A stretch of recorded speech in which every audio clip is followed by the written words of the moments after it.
best action cameras of 2020? Yeah, we have them right here, and each one of them has been thoroughly tested, explored and reviewed on the channel. So no, it's not yet another chart based on reading some random specs, but the true experience you get from actually filming with them. The top 5 of the year, let's go!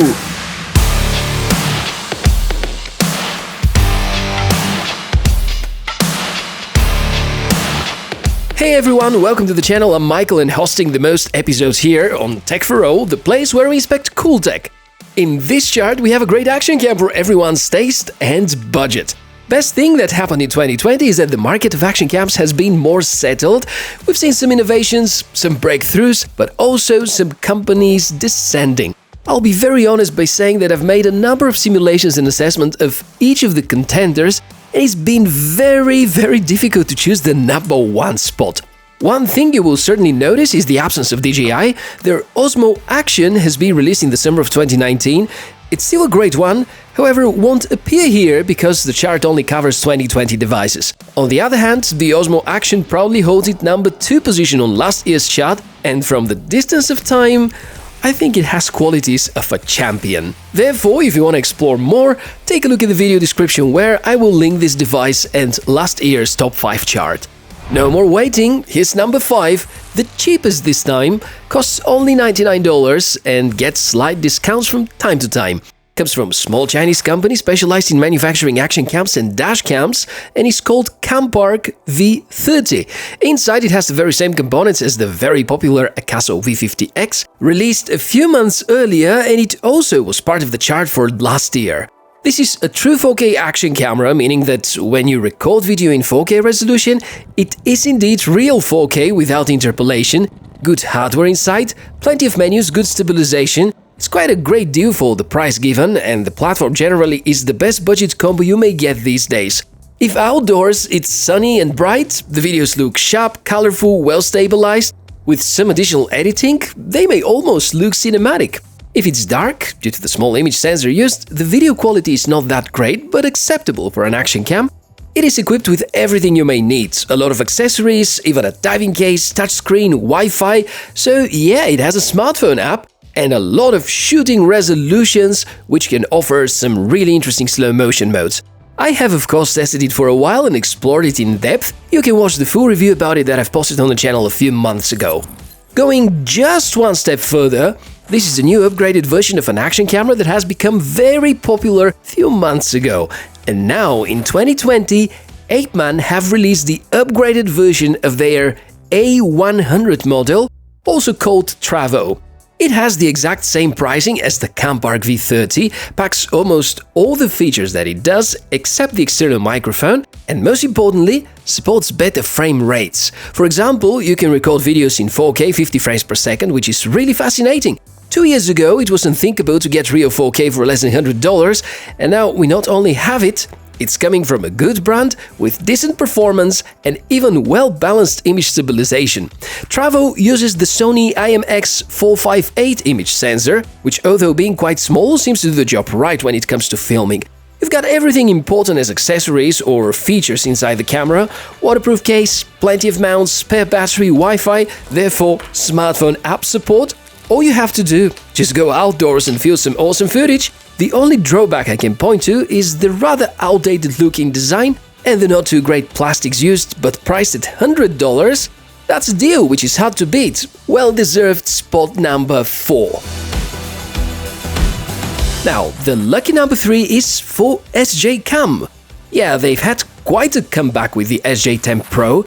After struggling a lot with quality issues with the SJ8 and SJ9 Pro series, the SJ10 seems to not only be very polished, but also quite a good functional upgrade to its predecessors. It's the first sub-$200 device to be waterproof without a case. Note that the $190 price tag that I quote is only if you buy it from AliExpress. It seems to be around $250 if you order it from Amazon, and that's in my opinion too much to ask for it. Now, the strengths are pretty obvious. Premium design, more importantly premium build quality. Replaceable lens with the tip that thread-based lens filters compatible with DJI Osmo Action are compatible with the SJ10 Pro too. Long-lasting battery and the most important component, excellent image quality. I had some concerns at the start due to white balance issues, but they were luckily fixed with firmware updates. The SJ10 Pro utilizes lens of much better quality, and we can certainly notice the crisper and better stabilized image without distortions, thanks to both the advanced image sensor and the high-performance Ambarella processor inside. Covers not only the basics, but also what most of the advanced users would wish for. This time, SJCam got things right and have released a decent camera. There's only one thing which I wish was better: the price. Going for number 2. I will never forget how this camera was presented to the world. Insta360 wanted so badly to present the One R on the last CES event that they've came up with the most bizarre wave of reviews ever, letting people talk about it and show it, however not lifting the embargo for the footage until they have sorted the firmware, which resulted into awkward-looking reviews without any footage.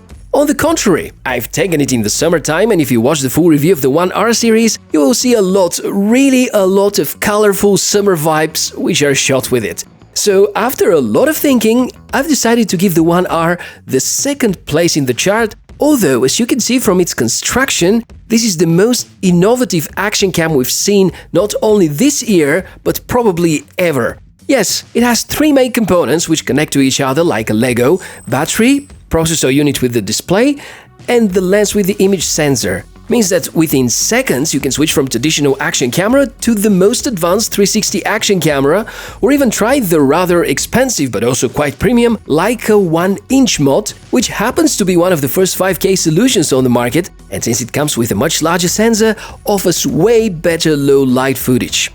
You can use the screen as a selfie screen or a back screen, depending on what you're shooting, and if something breaks or gets scratched, you can fix or replace the mod only, which is quite a huge advantage. Insta360 also have the most advanced smartphone app, at least in my opinion, that's my impression from using it for quite a long time, alongside with the apps of the rest of the contenders. Why didn't it take the number 1 spot, you would ask? Because, despite the amazingly great user experience and feeling that you have while shooting with it, number 1 should be for an action camera with the best image quality, with the most sales, the greatest popularity, and somehow GoPros are subscribed for that.